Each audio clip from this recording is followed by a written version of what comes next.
Добре дошли отново в YouTube канала на Silk Plaster България. В това видео ще ви покажем част 2 от проекта ни за тайната картина. Останете до края. Стартираме с този светло-зелен нюанс. Предполагам, че помните колко много цветове и разнообразие можем да ви предложим. Ако сте забравили, влезте на сайта ни silkplaster.bg или ни посетете в шоурума в град София. Предварително сме си добавили необходимото количество вода към пластмасов кош и започваме с изсипването на материала. Ще забележите, че използваме по-малки количества, но това е защото искаме да смесим различни цветове и да създадем даден ефект. Както винаги, разбъркваме добре с ръце. Споменаваме ви, че е хубаво да оставите сместа да накисне около 10 до 12 часа.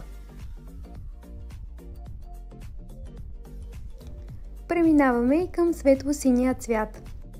Докато гледате тези кадри, ни напишете в коментарите кой ви харесва повече и бихте избрали за своя дом.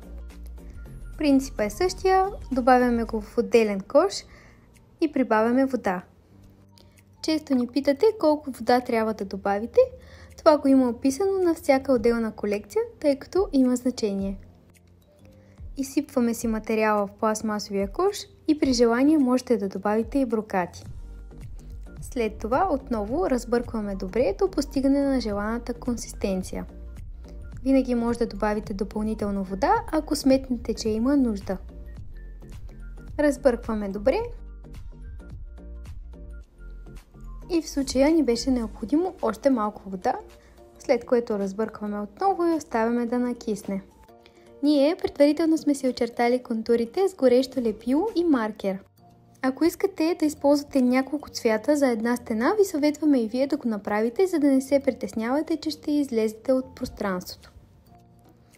В случая използваме и по-малка маламашка за по-прецизно нанасяне.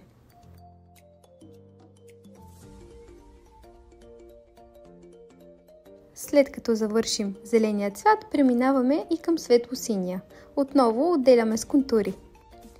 Дори и да ви се струва, че сместа е неравномерна, след мъничко ще ви покажем как доста лесно да я загладите.